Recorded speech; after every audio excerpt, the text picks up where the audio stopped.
Bonjour à toutes et tous, bienvenue pour ce webinaire sur le thème de la photographie et des réseaux sociaux. Pour en parler, j'ai le plaisir d'accueillir Alexandre Chac. Bienvenue Alex. Salut. Donc toi, tu es notamment photographe au FC Servette, mais tu as fait également plein d'autres choses. Donc je te laisserai peut-être te présenter en quelques mots et puis nous décrire un peu ton parcours professionnel. Ouais. Du coup, Alexandre Chac, j'ai 24 ans, photographe et vidéaste professionnel depuis 2017. Et je travaille actuellement au Servette en tant que photographe vidéaste. Et auparavant, j'étais à Paris et j'étais plus basé dans le domaine de la mode et de la musique, notamment avec des artistes en tournée et beaucoup d'événements de mode aussi. On aura l'occasion justement de voir quelques-unes de tes images. Du coup, on va commencer par discuter un peu des différents réseaux, quel type de contenu on peut créer pour ces réseaux-là. Ensuite, on montrera quelques exemples justement d'images qui ont bien fonctionné pour les réseaux sociaux. Et puis pour terminer, peut-être donner quelques conseils aux personnes qui nous regardent et qui souhaiteraient un peu améliorer leur contenu photo pour les réseaux sociaux. Donc n'hésitez pas à nous poser des questions durant le live, on essaiera d'y répondre et également à la fin on prendra un petit moment pour ça. Du coup, quel type de contenu pour les réseaux sociaux? Donc justement, on peut peut-être parler de ton expérience. Tu as fait pas mal de tournées avec des artistes, également pour la mode à Paris, comme tu nous as dit tout à l'heure. Et si je ne me trompe pas, tu étais à Paris justement ces derniers jours. Est-ce que tu peux nous dire un petit peu qu'est-ce que tu es allé faire là-bas? Alors oui, ces derniers jours, j'étais à Paris avec l'artiste Youssoupha dans le cadre d'un shooting en studio pour le Numéro Magazine. Parce qu'en fait, Youssoupha, je travaille avec lui depuis bientôt 3 ans maintenant. Et là, c'était dans le cadre d'un... Il a réalisé la musique qui annonce la sélection des joueurs pour l'équipe de France à l'Euro. Et il y a eu une petite polémique autour de lui. Et du coup, pour Numéro Magazine, on a shooté quelques images en studio pour illustrer l'interview. Et Youssoupha, j'ai débuté avec lui en tournée. On est parti en tournée en 2018, si je ne me trompe pas, pour la tournée Polaroid Experience. Et c'est là où tout a commencé, en fait. Ok. Et du coup, justement, par exemple, quand tu suis un rappeur comme ça en tournée, il a près d'un demi-million d'abonnés sur Instagram, 1 million sur Twitter. C'est un artiste, mais c'est presque une marque au final. Du coup, est-ce que tu as des contraintes? Est-ce qu'on te dit qu'il faut faire attention pour les réseaux sociaux, on a besoin de telle image? Ou alors est-ce que tu as totale liberté? Enfin, comment ça se passe un peu la collaboration pour la création de ce contenu photo? Ce qui est intéressant avec Youssoupha, c'est que c'est un artiste qui est très impliqué dans son image. Du coup, au début, c'était très compliqué Lui devait apprendre à me connaître et moi, je devais apprendre à le connaître, savoir ce qu'il aimait, ce qu'il voulait proposer sur les réseaux sociaux. Du coup, on a mis quand même pas mal de temps au début pour s'adapter à nos différents milieux. Et moi, c'était la première fois que je partais en tournée. Du coup, je ne savais pas trop comment communiquer sur les réseaux par rapport à ça. Et au final, on a trouvé un peu notre équilibre et puis aussi notre stratégie de communication. Et en fait, tout le contenu créé, c'était surtout pour... vu que les tournées et les concerts, c'est 40 concerts, mais c'est 40 fois les mêmes concerts. Donc ce qui est compliqué, c'est d'innover et aussi de savoir comment communiquer. Et du coup, le but des images, c'était surtout pour vendre et donner envie au public de venir sur les prochaines dates. Donc remplir les salles suivantes. De venir découvrir l'expérience, en fait, d'avoir quelques photos, quelques instants pour voir au final un peu un teasing en quelque sorte. C'est ça. Et puis aussi pouvoir communiquer ce que les gens n'ont pas forcément, ce qu'ils ne peuvent pas voir et ce qu'ils n'ont pas l'habitude de voir quand ils viennent à un concert. Donc les moments off, les backstage, les répétitions, c'est un peu les images qui sont plus intéressantes que le concert en soi, en termes de communication. Ouais. Ça, je pense que c'est important pour des concerts. C'est clair que là, il y a le moment sur scène, mais il y a aussi beaucoup de choses qui se passent avant, quand les artistes ils montent sur scène et tout ça. Et puis pour les marques aussi, de montrer un peu ce qui se passe, pas seulement par exemple le produit fini, mais d'avoir un peu un aperçu des gens qui travaillent, et d'avoir un peu ce côté humain, puis au final peut-être d'intégrer encore plus le public. C'est ça. Donc voilà. Du coup, je te propose qu'on regarde quelques-unes de tes images de concert un peu pour illustrer nos propos. Du coup, cette image-là qui est assez folle, t'étais où pour prendre une image pareille?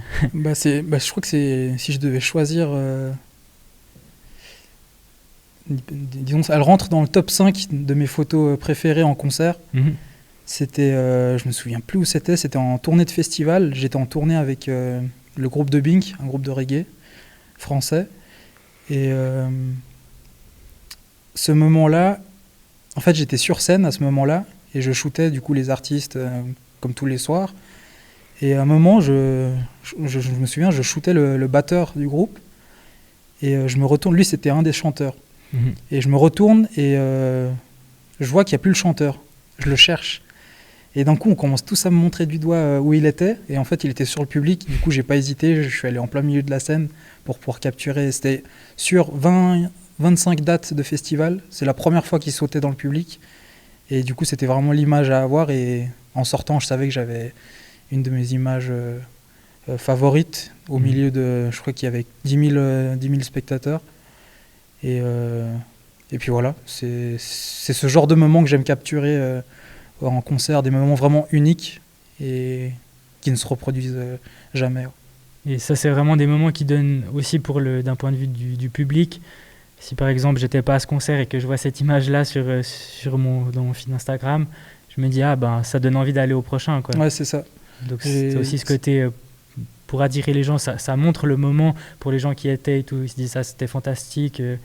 Et aussi pour les gens qui n'étaient pas, justement, de leur donner envie d'aller aux prochaines dates, comme tu disais, quand tu as une tournée avec 40 dates, par exemple, à promotionner, ça peut être quelque chose de... C'est ça. Ce qui est important, je pense, c'est que le public, il se reconnaisse dans le public. Et du coup, ça, on jouait avec Dubbing particulièrement, qui ont une fanbase très importante. On jouait beaucoup sur ça, plus sur l'aspect public. Par exemple, des vidéos qu'on postait, on pouvait mettre juste le public qui chantait et pas les artistes. Et c'est un point qui avait beaucoup d'importance dans la communication. Okay. Du coup, là, sur les prochaines photos, on va encore regarder quelques-unes de tes images de concert. Donc là, on a Orelsan, Eddie De Pretto. Donc ça, c'est pendant des festivals. Peut-être que là, bon, aussi, tu as moins de temps pour faire des photos comme ça. Généralement, c'est les 3 premières chansons. Donc, quel type d'image tu vas essayer d'avoir et qui vont ensuite bien fonctionner sur les réseaux sociaux? Parce que si tu as 3 chansons, ça représente peut-être 10-15 minutes. Donc, tu as très peu de temps pour réfléchir à quel angle et à quel type de photo tu aimerais faire. Comment tu réfléchis à ça? Bah justement, avant les tournées, parce qu'en tournée, on est quand même... on a le droit de shooter tout le concert, on va un peu où on veut. Et dans le cadre, là, par exemple, d'un festival, c'est plus dur parce que souvent, il y a des restrictions des 3 premières musiques. Et du coup, moi, ce que je cherche à avoir en concert où j'ai peu de temps à photographier, c'est surtout le contact avec l'artiste. C'est, par exemple, sur les 2 images qui sont montrées à l'écran, Orelsan et Eddie De Pretto, c'est sûr. Ben là, il y a eu un contact avec moi. Et du coup, c'est pour ça que j'ai choisi aussi cette photo. Et Orelsan, c'est surtout par rapport aux lumières qu'on réussit à capturer. Et difficilement en concert. Et quand elles sont bien capturées, la photo, elle est bien, que ce soit pour les réseaux sociaux et l'impact en fait qui est représenté. Comme sur cette image ici aussi qu'on peut voir à gauche. Aussi là, c'est la lumière qui fait tout, quoi. Au final, c'est le moment, peut-être ça dure 1-2 secondes. C'est ça. Et du coup, et la photo à droite aussi, là, tu avais aussi un accès un peu privilégié, je pense. Tu étais aussi sur scène pour faire cette image. J'étais aussi sur scène.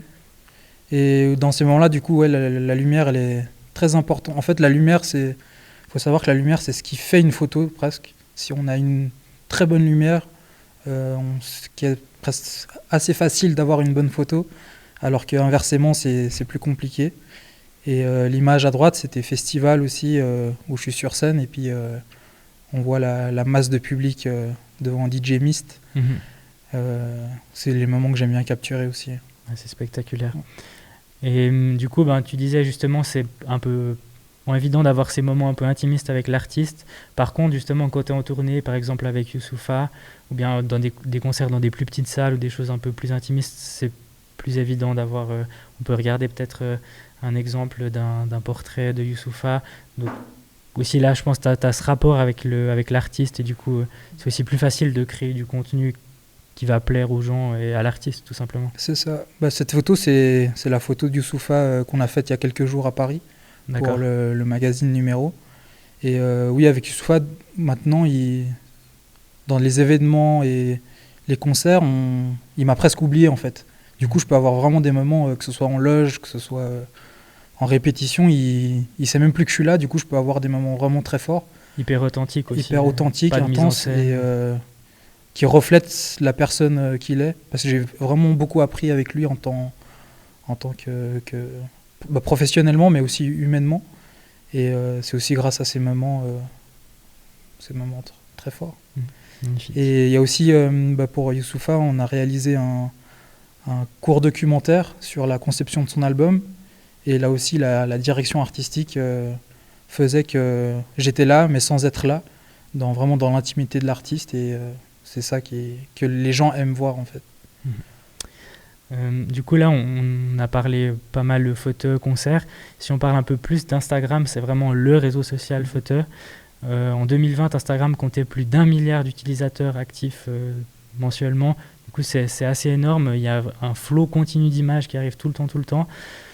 Du coup, comment faire en fait pour se démarquer un peu de ça, pour que ça soit ta photo qui apparaisse déjà quand les gens y scrollent, puis qui s'arrête. Tout bêtement, par exemple, toi, est-ce que tu arrives à dire laquelle de tes photos a le mieux fonctionné sur les réseaux, laquelle a eu le plus de likes? J'en ai une en tête, et je crois que elle fait partie en tout cas du top 3, mais c'est même pas forcément une photo que j'apprécie par sa beauté, mais c'est plus la personne qui est dessus. C'est une photo que j'ai faite de Rihanna à l'inauguration de sa marque au sein d'LVMH. Et je sais que c'est pas la photo qui me plaît particulièrement, mais c'est la personne qui est dessus, le sujet en fait. Et sur les réseaux sociaux, il y a beaucoup de ça aujourd'hui.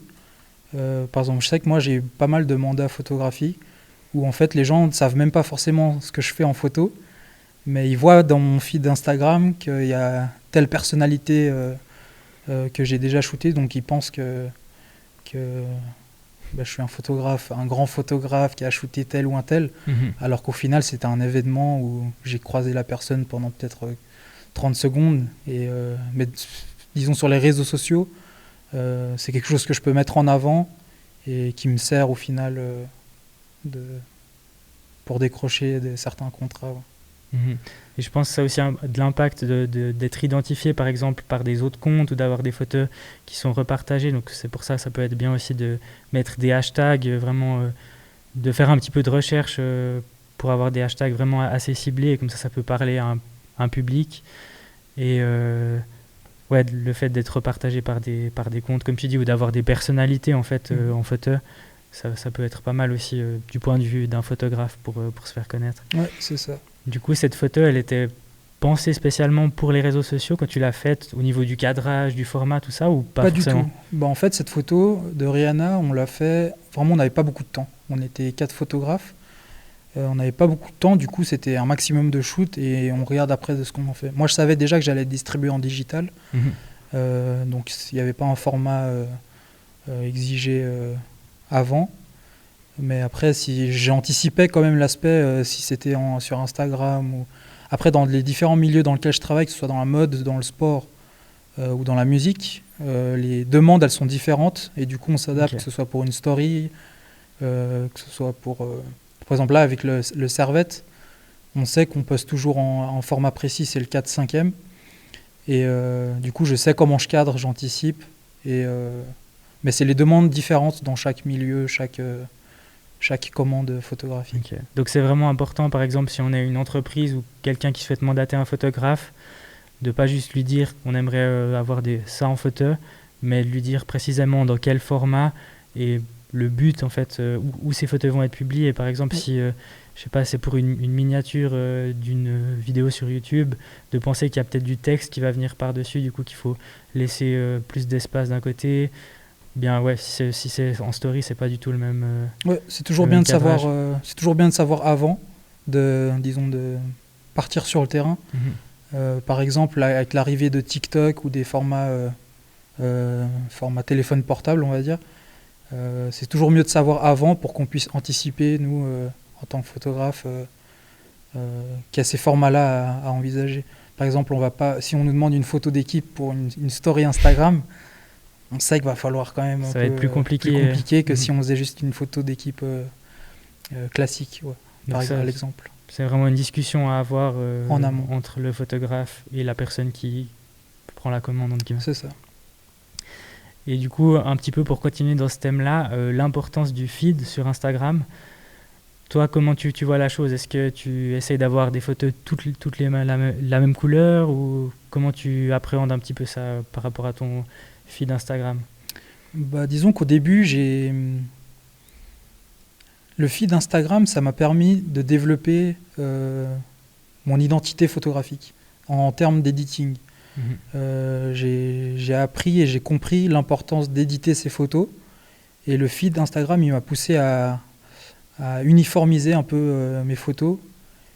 Et ouais, je pense que ça m'a apporté à ce point-là. Au début, j'accordais beaucoup d'importance. Je voulais que les couleurs, elles se matchent. Et au final, petit à petit, les sujets sont différents. L'atmosphère est différente. Du coup, je me diversifie un peu plus. Mais disons, à la base, le feed Instagram, il m'a quand même permis d'uniformiser un peu mes photos. Mais il y a quand même certaines choses, disons, à faire attention, si je peux dire, sur Instagram par rapport au feed, c'est les découpages de photos, ce genre de choses. Je sais pas ce que tu en penses toi aussi. Ouais, effectivement, peut-être éviter, on voit des fois des photographes ou même des grandes marques qui font ça, donc qui prennent une photo et qui la découpent entre guillemets en 9 carrés pour avoir du coup 9 posts sur Instagram.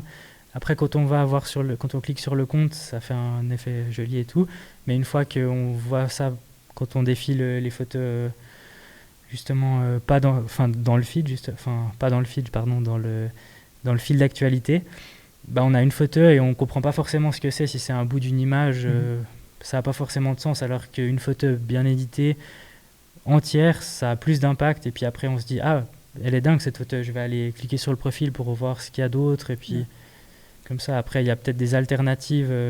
On peut aussi faire des sortes d'albums, de galeries ou des collages. Je sais pas si c'est des choses aussi que tu fais, c'est assez à la mode, on va dire, de faire ça dernièrement. Bah, moi, c'est sûr que je privilégie toujours d'avoir une photo pleine, en plein écran, qui prend toute l'image, qui prend tout le téléphone. Je vais éviter d'avoir juste une oreille, par exemple, dans le recadrage. Et en termes de composition, oui, j'en fais beaucoup. On appelle ça je sais pas comment on appelle ça, mais les slides photo-composition. Mais toujours dans les slides, j'essaye de pas découper une photo en deux, par exemple, mais vraiment que la composition soit bonne, mais que la photo soit entière par slide. Donc, mais je fais pas mal de compositions aussi, que ce soit au sein du club à Servette, ou même pour les concerts aussi, des fois des récapitulatifs de concerts, on les fait en slide, et ça se fait beaucoup. Ouais, ça peut être intéressant d'avoir un petit résumé de la soirée, et si on n'a pas envie forcément d'inonder de posts, on peut juste faire une sorte de petit album. Et puis, la même chose sur Facebook aussi, ça se fait pas mal. Okay. Du coup, je te propose qu'on regarde 2 exemples de feed. Du coup, à gauche, c'est Photo Cinematica, donc c'est une page Instagram qui repartage en fait des photos de plein de photographes du monde entier, avec des ambiances un peu cinématiques, nocturnes comme ça. Donc on peut voir qu'il y a plein de couleurs différentes, les sujets ils sont différents, mais il y a quand même une harmonie parce que ça reste un peu dans le même mood en fait. Donc on voit qu'on n'a pas forcément besoin d'avoir des photos toutes uniformes, la même couleur et tout. Et surtout là, c'est un exemple vraiment intéressant vu que c'est à chaque fois des autres photographes, c'est pas une personne qui gère. Okay. Du coup, ça c'est assez intéressant. Et le deuxième sur la droite, c'est Henri Badou. Donc là, on est sur du vin. Donc on peut voir qu'il y a plusieurs posts assez colorés, donc assez minimalistes mais colorés sur des fonds de studio qui en fait se marient avec des posts un peu plus lifestyle ou des photos dans la vigne comme ça. Et au final, on voit qu'on a un bon équilibre entre couleurs, mais aussi des photos plus naturelles. Et du coup, là, le truc important, c'est de faire attention vraiment de bien préparer son feed en fait à l'avance. Il existe plusieurs applications où on peut justement préparer un peu la mise en forme qu'on souhaite faire, se dire cette image, il faut plutôt la mettre avant ou après. Et comme ça, là, on a quelque chose d'intéressant avec des couleurs, mais quelque chose d'assez aéré au final. Du coup, je te propose qu'on ait une petite question ici. Donc on a quelqu'un qui nous demande les outils faciles pour éditer ses photos. Donc je sais pas avec quel logiciel toi tu travailles, tu retouches tes images. Du coup moi je fais surtout ma post-prod sur l'ordi et c'est entièrement avec la suite Adobe. Après je sais que sur le téléphone il y a aussi pas mal d'applications qui permettent de faire ces petites retouches. Lightroom, ils le font aussi sur téléphone portable. C'est assez pratique quand on veut poster des choses assez vite. Mhm. Mais je suis surtout sur l'ordinateur, du coup les applications je pourrais pas trop te dire. Après, tout simplement, par exemple Apple ou même maintenant directement sur les smartphones, il y a déjà des retouches qui sont possibles d'être faire basiques, je veux dire, suivant comment pour du contenu story ou comme ça réalisé avec un smartphone, ça peut suffire d'ajuster un petit peu les contrastes, accentuer un petit peu les couleurs ou des choses comme ça, sans devoir forcément dépenser dans un logiciel. Après, c'est clair qu'il faut aussi voir le contenu qu'on souhaite créer par rapport à ça. Du coup, vu qu'on parle un petit peu de l'editing, ça tombe bien. Est-ce que toi, tu as remarqué un petit peu des tendances dans ce qui se fait sur Instagram? Je sais pas, on voit beaucoup un peu d'editing un petit peu, entre guillemets, vintage ou quelque chose un peu urbain comme ça. Est-ce que c'est quelque chose qui t'intéresse aussi? Est-ce que tu as remarqué ça Je remarque beaucoup, surtout l'aspect vintage. Par exemple, transformer une photo numérique avec du grain un peu argentique, c'est une tendance très actuelle. Après, que j'affectionne, je te parle vraiment personnellement, que j'affectionne peu, parce que pour moi, l'argentique, il faut le faire en argentique. Et je considère presque ça comme de la triche, de passer du numérique transformé en argentique. Après, ça m'arrive, par exemple en vidéo, moi, ça m'arrive de donner des effets de VHS, des choses comme ça, mais je pourrais même pas expliquer d'où ça vient. C'est une esthétique. C'est une esthétique que j'apprécie et je dis que j'aime pas, mais je le fais quand même parce que c'est un grain que j'aime aussi. Donc, c'est assez populaire aussi. C'est ça. Donc ouais. Au final, on s'adapte à la tendance parce que les gens aussi ils le demandent, ils apprécient, donc au final, on le fait. Mais voilà. Je sais pas toi ce que t'en penses par rapport à ce côté. Ouais, c'est vrai que des fois il y a un peu ce débat justement, est-ce que c'est entre guillemets mal d'aller vers un rendu un peu argentique? Du coup c'est vrai que je fais les deux, du numérique et de l'argentique. Okay. Et après au final, j'ai envie de te dire, peu importe, ce qui compte c'est le résultat final. Après c'est clair que peut-être pour certains projets ça sera, c'est de toute façon plus rapide avec un appareil numérique. Les photos elles sont faites directement, presque instantanément éditées et publiées sur les réseaux sociaux. Donc c'est vrai que ça a quand même ce côté hyper pratique, quoi. Ouais. Donc voilà. Du coup, là, tu as réalisé dernièrement une campagne pour Servette pour la promotion en fait, d'un nouveau maillot. Je propose qu'on regarde quelques images. Et du coup, en fait, ce qui est assez frappant dans cette campagne, c'est que du coup, c'est pour un maillot de foot. Et en fait, la campagne, elle n'est pas du tout sur un terrain de foot, mais les photos que tu as réalisées, elles sont dans la ville avec ce côté vraiment urbain. Et puis pas forcément qu'avec en fait des footballeurs, mais on voit il y a aussi Slimka qui est un rappeur genevois qui représente, je pense, bien l'identité aussi de Genève. Du coup, je sais pas si tu peux nous expliquer un peu le concept derrière, en fait, de casser un peu les codes du foot. Le Servette, déjà, en termes de communication, ça s'est énormément développé durant ces dernières années, mais surtout depuis je vais dire 2 ans, où ça a pris une ampleur très importante au sein du club. Moi, je suis arrivé en octobre 2020 au club. Ils ont aussi engagé un social media producer donc qui s'occupe vraiment de la création de contenu sur les réseaux sociaux. C'est un métier qui n'existait pas il y a encore 3-4 ans. Et que je salue, c'est Maxime Raymond. Et du coup, on a travaillé principalement les deux sur ce projet. Et le but, justement, c'était de casser les codes et un peu de remettre le club tendance et le réintégrer en fait au cœur de la ville. Mais sans passer forcément par le foot. Le but, c'est que quand on parle de Genève, par exemple, on parle du Servette. Et donc, il y avait cette stratégie de réintégrer le club au cœur de la ville. Il est passé par beaucoup de réflexions et à un moment, on s'est dit comment on peut faire pour que surtout la cible, c'était les jeunes, puissent revenir au stade ou puissent porter du Servette fièrement. Et c'est là où on a créé notre campagne pour le 3e maillot. Donc c'est le maillot qui joue seulement en Coupe d'Europe. On l'a appelé Notre ville, nos talents. Et c'est pour ça qu'on a fait appel à différents talents de la ville. Il y a DJ Wave qui est dans la musique. Il y a Mirella Yacoupi qui est une joueuse de l'équipe féminine, Boris Cespedes de l'équipe masculin. Il y a Maë qui est une modèle aussi en Suisse, une modèle photo. Et Slimka qui est un artiste genevois qui s'exporte de plus en plus à Paris, à Bruxelles, à l'international. Et on cherchait justement une identité jeune qui puisse parler un peu à tout le monde. Et c'est pour ça qu'on a réalisé cette campagne au sein de la vieille ville de Genève aussi. Il y avait vraiment tout réuni pour que ce maillot, en fait, tous les Genevois, on a même reçu des retours de gens de Paris qui aiment bien Slimka, qui ont acheté le maillot. Et c'était assez fou aussi la portée que ça a eu cette campagne, parce que je suis pas forcément le Servette aussi depuis Fribourg et tout, mais j'ai vu énormément de personnes repartager ce contenu-là. Et justement, j'ai trouvé ça assez marquant. Vous avez vraiment réussi à créer cet engouement pour des personnes qui suivaient pas forcément, en fait, qui vont pas forcément au stade voir les matchs et tout ça. C'est ça.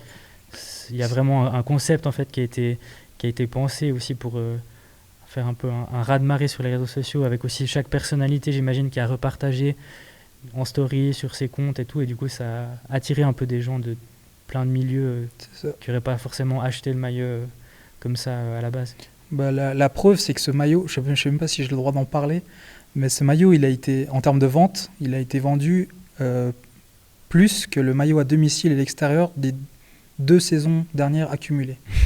Donc, c'est assez fou. Pour voir la portée Après, quand on a réalisé cette campagne, on ne s'attendait pas à autant. On a pris un risque parce qu'on a quand même cassé les codes de communication, que ce soit dans le foot et surtout au sein du Servette.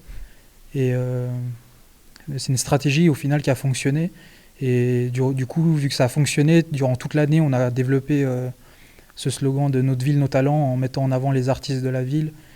Et le seul bémol, c'est qu'on n'a pas pu encore les voir au sein des stades, mais on espère justement les voir prochainement. Que toutes ces personnes actives sur les réseaux sociaux puissent venir au stade prochainement. D'avoir ce côté vraiment communautaire voilà. Au final. Mais la stratégie marketing aujourd'hui, que ce soit dans le foot ou partout, n'est pas du tout à négliger aujourd'hui. C'est vraiment très important. Et du coup, je te propose qu'on enchaîne avec un sujet aussi que tu as pas mal photographié, c'est la mode. Et du coup, là, c'est aussi un sujet un domaine où l'image est vraiment hyper maîtrisée. Donc, je propose qu'on regarde aussi quelques-unes de tes réalisations. Je ne sais pas si tu peux nous en parler un petit peu. Et puis, juste avant, peut-être d'un point de vue purement photographique, on va dire, c'est des images assez contrastées. Avec celle de gauche, elle est assez colorée aussi. Et du coup, je sais pas aussi comment un peu ton approche par rapport à ça pour mettre en avant en fait ce côté mode, mais avec toujours un petit peu ton style entre guillemets urbain. Je sais pas si on peut dire ça. Alors oui. Alors mes photos de mode, c'est essentiellement pendant les Fashion Week. J'en ai fait pas mal à Paris et aussi à Londres et à Milan. Après, au sein des défilés, pendant les défilés, comme on peut voir sur l'image de gauche, il y a toujours une belle lumière, puisque le but c'est quand même de mettre en valeur le vêtement. Et du coup, c'est disons un peu plus facile, mais j'ai toujours un editing qui permet de détacher un peu le vêtement du reste. Et sinon, je fais aussi pas mal de portraits en mode souvent mandatés par les magazines de telle ou telle personnalité. On me dit sur cet événement, il y aura un tel ou un tel, et puis du coup, on s'adapte à l'environnement et puis on photographie les personnalités, les vêtements surtout. C'est le principal. Mais j'essaie toujours d'apporter une petite touche. Mes photos, elles sont très contrastées et assez saturées, on va dire. Et du coup, voilà. Okay. Et j'aime beaucoup aussi mélanger du coup, mes univers. En arrivant au Servette, j'avais un background mode et musique que, en fait, au final, j'ai essayé d'apporter au Servette, que ce soit par exemple dans la campagne maillot, où il y a un aspect mode, il y a un aspect musique, et c'est toutes des choses que j'essaye de... En fait, aujourd'hui, je pense qu'il y a un lien entre les trois points. Donc, c'est quelque chose que j'essaie de fusionner un maximum, d'apporter le côté mode, même que ce soit dans le merchandising au sein du Servette. On fait que des campagnes comme si c'était une collection de vêtements. alors que c'est plus des articles pour des supporters, mais nous on l'a transformé comme, collection de mode quoi, au final. Et justement, par rapport à ça, là on a quelqu'un dans le chat qui nous demande comment un peu tu as développé ton identité photographique. Est-ce que c'est des inspirations, bien à force d'expérimentation, et puis un peu des différents milieux que tu as photographiés, il y a un peu tout qui se rejoint au final. Comment c'est quelque chose qui te vient comme ça, ou c'est plutôt petit à petit, tu te dis ah ça c'est quelque chose que j'aime, alors du coup je vais essayer de l'apporter aussi pour les photos qui sont pas forcément du même domaine, on va dire. Je pense qu'il y a beaucoup d'expérimentation, beaucoup d'inspiration aussi. Même quand j'étais encore à l'école, on me disait toujours il faut toujours des artistes de référence, aller dans les musées, être curieux, de voir ce qui se passe tous les jours. Et c'est un mélange un peu de tout, mais je pense même encore aujourd'hui, ça fait 4 ans que je suis, disons, professionnel à plein temps, mais je ne me considère pas encore avoir ma propre signature photographique. Je pense que je suis encore en train de me trouver. Je sais plutôt vers quoi je me dirige. Ça se ressent un peu sur mes dernières créations, mais ça se fait via l'expérimentation, mais beaucoup d'inspiration aussi. Donc ce qu'on peut conseiller aussi aux gens qui débutent ou qui souhaitent mettre en place des projets photos, c'est peut-être de faire des moodboards, ou aussi de chercher un petit peu de l'inspiration si on ne sait pas vraiment vers quoi on veut aller. C'est ça. Puis de prendre un peu plein de petites informations pour au final pouvoir réaliser quelque chose. Je pense que pour des projets vraiment précis, je sais pas, des shootings de produits ou même pour la mode, comme tu dis, d'avoir un petit peu des inspirations, pas forcément du même domaine, mais ça peut être quelque chose de pas mal. C'est ça. Pour le procédé, dans mon procédé de travail, il y a toujours des moodboards. Et je peux même travailler pour un Louis Vuitton et m'inspirer de ce que fait un Chanel, par exemple. Ça reste en interne, mais il y a toujours des inspirations, et je pense qu'il ne faut pas avoir peur de s'inspirer, surtout avec la quantité d'images qu'on voit défiler aujourd'hui. C'est clair. Il ne faut pas avoir peur de s'inspirer et de créer après son propre univers. Du coup, là, je vais te poser une question un peu provocante entre photographes, mais est-ce qu'il t'arrive encore de faire des photos avec ton smartphone ? J'ai envie de te dire non. Mais, entre nous. Voilà, entre nous, j'ai envie de te dire non. Mais oui, aujourd'hui, j'en fais comme avec le téléphone, parce qu'aujourd'hui, les téléphones, ils sont vraiment, disons, top pour faire du contenu, surtout digital. Après, je t'avoue que j'ai quand même mon appareil tout le temps, et je privilégie l'appareil photo. J'essaye de me dire que le téléphone... c'est pas assez qualitatif, mais au final, oui, aujourd'hui, c'est qualitatif. Par exemple, même sur un concert où je me retrouve avec peut-être l'appareil qui fonctionne plus et plus de batterie, mon premier réflexe, c'est de sortir le téléphone, et je sais que ça fait le boulot. J'ai certaines images, même que j'ai vendues en magazine. Certaines, je sais que j'en ai 2 au moins, qui sont faites au téléphone, parce que sur le moment, j'avais un problème avec mon boîtier, et au final... avec le téléphone, on peut faire beaucoup de choses, que ce soit en vidéo et en photo.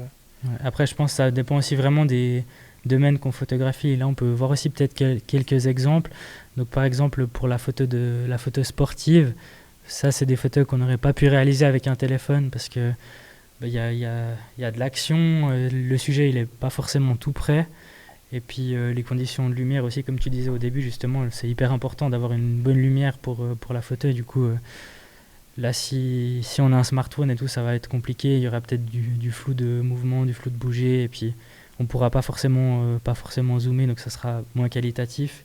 Et aussi sur ces photos-là que tu as réalisées, c'est la même chose. Justement, on arrive mieux à capturer l'émotion avec un vrai matériel photo, alors que peut-être avec un smartphone, ça sera plus pour du contenu story ou un petit peu behind the scene, mais vidéo. Voilà. Et du coup, là, par exemple, pour la photo de sport, c'est quoi que tu essaies de capturer en premier ? Qu'est-ce qui t'intéresse d'avoir comme moment ? Principalement, c'est surtout les émotions. Surtout on appelle ça les joies dans le monde sportif. Donc c'est après un but, toujours de l'émotion. Même pendant le jeu, je cherche toujours l'émotion, que ce soit avec ou sans ballon. C'est ce qu'on m'a reproché un peu au début au sein du club. C'est que j'avais pas assez de ballons, et du coup aujourd'hui je me dirige un peu plus sur les actions de match, ce genre de choses, mais j'étais vraiment beaucoup sur l'émotion, sur la beauté d'un athlète en fait sur le terrain. Et c'est quelque chose que j'arrive plus à avoir, disons, du côté du foot féminin par exemple, que chez les hommes. Je ne sais pas d'où ça vient, mais il y a une esthétique que j'essaye d'avoir vraiment au niveau des émotions. Ok, et du coup, ouais, comme tu disais, c'est vraiment important de montrer un petit peu les backstage. On en parlait au début plutôt pour les concerts, mais pour les événements sportifs aussi, en fait. Juste l'entrée des joueurs, ou bien quand ils se préparent dans le vestiaire. Puis je pense que en ces temps de pandémie, on espère que le public pourra bientôt revenir dans les stades, mais c'est peut-être aussi quelque chose qui a bien fonctionné sur les réseaux sociaux, d'avoir ce côté un peu insider, surtout que les gens étaient peut-être devant leur télé. Du coup, au final, les actions du match, ils les voyaient sur leur écran, mais ils avaient peut-être moins ce côté l'avant-match ou bien la célébration, comme tu dis, ou comme ça. Donc ça, c'est à ne pas négliger, je pense. C'est quelque chose qu'on a énormément développé durant la période de Covid. Par exemple, sur la dernière photo qui s'est affichée, c'était pour le déplacement de Ligue des Champions des filles. C'est ce genre d'image qui fonctionne beaucoup sur les réseaux, c'est ce qui se passe en fait hors du terrain. Genre là, c'était juste assez simple, une descente d'avion, mais c'est le genre d'image que les gens aiment bien voir. Je pense que c'est des choses qu'ils n'ont pas l'habitude de voir. Nous, on est dans le milieu, du coup, on sait ce qui se passe, mais les gens, c'est ce qu'ils demandent, c'est de voir un peu du off, et c'est pour ça aussi qu'on crée du contenu un peu inside, pour pouvoir être proche du public et que eux soient aussi se sentent concernés au sein des joueurs de l'équipe. Donc voilà. Okay. Du coup, je te propose qu'on essaye de donner un petit peu quelques conseils aux gens qui souhaitent améliorer leur contenu photo, et c'est peut-être aussi applicable à la vidéo sur les réseaux sociaux. Du coup, s'il y avait un truc vraiment que tu devrais dire à une personne qui débute en photographie ou simplement qui aimerait un petit peu apprendre et puis améliorer son contenu. Le point principal, je pense, j'insiste beaucoup dessus, c'est la lumière. C'est vraiment un point auquel il faut vraiment faire attention et qui peut vraiment changer une photo. Même au niveau de l'ambiance qu'on veut donner à une photo, le principal élément qui fait une photo, je pense que c'est la lumière. Et après, il y a tous les éléments de cadrage, de composition qui suivent. Mais pour moi, le point principal, c'est vraiment une bonne lumière. Quoi qu'il en soit, ça fait une bonne photo. Donc il ne faut pas négliger ce point et accorder de l'importance à la lumière. Au niveau du cadrage, on peut aussi parler, c'est un petit détail tout bête, mais qu'on ne pense pas forcément, c'est d'avoir la ligne d'horizon droite. C'est vrai qu'on voit pas mal de photos avec la ligne d'horizon penchée, et puis ça, c'est un tout petit détail, mais qui peut faire la différence. On a aussi la règle des tiers, donc c'est des petites choses qui peuvent améliorer drastiquement des photos, même des photos qui ont été faites au smartphone, si on voit qu'elles sont bien cadrées, avec le sujet en entier et tout. Et aussi par rapport au sujet, peut-être de ne pas avoir peur de se rapprocher du sujet, de ne pas zoomer avec un téléphone parce qu'on perd très vite en qualité. Et du coup, si le sujet il est trop loin, de se rapprocher. Donc ça peut être un peu des petits tips pour commencer la photographie. Et puis aussi pour l'editing, qu'on parlait tout à l'heure, de éditer ses photos, parce que c'est vraiment, même si c'est tout naturel, si c'est un editing tout naturel, ça fait quand même la différence. Ça fera tout de suite plus pro que si c'est des photos comme ça, un petit peu flat ou sans retouche. Du coup, je te propose qu'on regarde quelques exemples de contenus qui ont été réalisés pour les réseaux sociaux. Du coup, là, on peut voir, à gauche, on a le format, entre guillemets, pour les posts Instagram classiques. Puis à droite, un format story. Donc là, c'est vraiment quelque chose de tout simple, presque minimaliste en fait, mais avec un fond très coloré. Du coup, ça attire l'œil en fait quand on voit ça. Sur la slide suivante, c'est un peu le même concept. Ensuite, on peut parler un petit peu de ces photos. Donc, ne pas avoir peur aussi de faire des photos de détail. Je trouve qu'on voit souvent des photos un petit peu de plan large, plan d'ensemble. Et du coup, c'est presque un peu dommage des fois, typiquement sur des sujets comme ça, de ne pas avoir peur d'aller vraiment tout proche du sujet. Donc sur la photo de gauche, on peut voir vraiment les petits détails du mécanisme et tout. Et puis, on peut juste s'imaginer qu'il y a des doigts qui tiennent ça. Donc voilà. Sur la slide suivante aussi, on peut voir... on a de nouveau ce côté minimaliste. Et puis après, sur la droite, on a un petit peu l'envers du décor, en fait. Donc ça peut être intéressant de jouer un peu sur ces sur ses cadrages, ses points de vue, de ne pas être tout le temps du point de vue, entre guillemets, de l'œil humain, point de vue général, mais d'aller un petit peu presque dans le sujet pour voir ça. Donc après, on peut passer à cette photo-ci qui est un peu différente des autres aussi. Donc là, elle est vraiment toute simple. Quand on parlait d'une bonne lumière, là, on a une belle lumière du soleil, un beau ciel bleu. Le sujet qui est vraiment centré pile au milieu, mais on a quand même ce premier plan un peu flou qui vient apporter de la texture et puis de la couleur et puis aussi qui attire l'œil.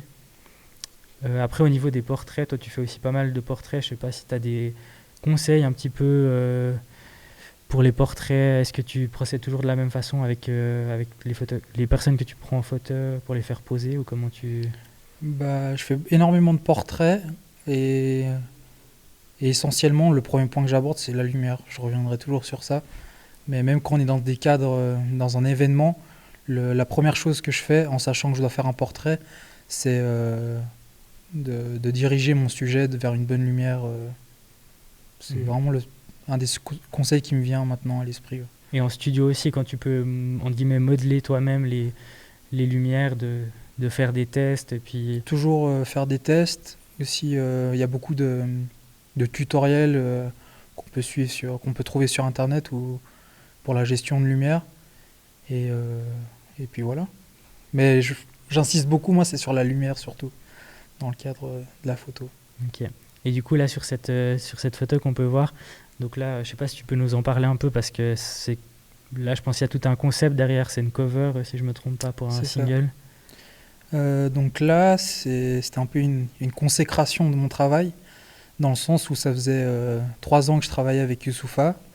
Je l'avais suivi sur des événements, sur une tournée. Et un jour, il m'appelle et puis il me dit on doit shooter le clip et la cover de mon prochain single à Abidjan, en Côte d'Ivoire. Et du coup, j'ai même pas réfléchi. Et puis je savais que le cadre était beau. Il y avait une équipe incroyable pour le tournage du clip. Donc il y avait toutes les lumières qu'il fallait. Il y avait un astronaute en Afrique. Et du coup, c'était pour le lancement de c'était le premier single de lancement pour annoncer son prochain album, le nouvel album qui est sorti, Neptune Terminus. Et les conditions de cette photo, elles étaient vraiment incroyables. C'était sur une terre rouge à Abidjan. On avait une voiture, de la fumée. Et là, il y a beaucoup de travail de lumière caché derrière la voiture, mais qui donnait un effet. Il y avait des lumières de haut, de face. Et au final, après 2 ans d'absence de Youssoupha sur les réseaux sociaux, parce qu'il préparait son album, on est revenu avec cette photo et elle a eu énormément d'impact sur les réseaux sociaux. Et c'est là où on voit l'importance de l'image, parce qu'on parlait plus de waouh, cette image est belle, que c'est un retour de Youssoupha. Et pour ça, pour un photographe ou pour ceux qui créent du contenu, c'est juste quelque chose de... C'est hyper gratifiant. C'est gratifiant. Et ce qui est assez dingue aussi, c'est que quand on voit cette image, on pourrait presque penser que, en fait, elle est entre guillemets toute simple, mais en fait, c'est ça qui est difficile, c'est qu'il y a tout un travail, mais en fait, pour au final que ça a l'air d'être simple, mais il y a plein de trucs cachés, comme tu dis, toute une mise en scène, entre guillemets. Ouais. Beaucoup de gens m'ont demandé justement si c'était un montage ou pas, et au final, c'est juste une gestion de beaucoup d'éléments qui font que la photo est belle. Il y a très peu de post-production. Vu qu'il y a eu beaucoup de travail en amont dessus. Donc, ouais. Voilà. Okay. Merci pour ces explications. En tout cas, c'est toujours intéressant de connaître un petit peu les histoires derrière les photos, parce que c'est vrai on voit tellement d'images tous les jours et on ne sait pas forcément qu'il y a vraiment un travail, une réflexion qui a été faite derrière. Du coup, je ne sais pas si vous avez encore quelques questions. N'hésitez pas à les poser dans le chat. Moi, j'ai peut-être une question pour toi. Dis-moi. Qu'est-ce que ce serait la photo que tu rêverais de faire ou le projet que tu rêverais de réaliser Là, tout de suite, je dirais soit peut-être pour rester dans cet esprit-là, une cover d'album. Là, c'était une cover de single. Je pense qu'une cover d'album, c'est quelque chose que j'aimerais bien faire. Ou sinon une cover même de magazine de mode. C'est quelque chose que j'aimerais bien faire et que j'ai jamais fait. Et là, tout de suite, c'est ce qui me vient à l'esprit. Ok. Donc, voilà. Donc ça, c'est vraiment des photos où tu as la réalisation de A à Z, et puis c'est vraiment Voilà. Et j'aime un bien gros voir projet. aussi la photo quand c'est en forme d'objet, quand on l'a devant nous et que c'est un objet. Physique. C'est vrai que bah là, on parle de photographie sur les réseaux sociaux, donc c'est vrai qu'on n'a plus forcément l'habitude d'imprimer nos photos et tout. Donc C'est ça. c'est aussi intéressant de voir ça. Alors du coup, je crois qu'on n'a plus de questions, mais si vous en avez encore, n'hésitez pas, et puis on vous répondra par email, ou vous pouvez nous contacter directement aussi sur les réseaux sociaux. Du coup, je te remercie Alexandre Merci à pour toi. cette discussion hyper intéressante, et puis vous pouvez retrouver ce webinaire en ligne dans quelques jours, et puis je vous invite à suivre Alex sur les réseaux sociaux. Il y a toujours plein de belles choses à voir, et puis aussi à vous abonner à la page de Up to You pour rien rater des prochaines actualités. Alors merci et bonne soirée. Merci.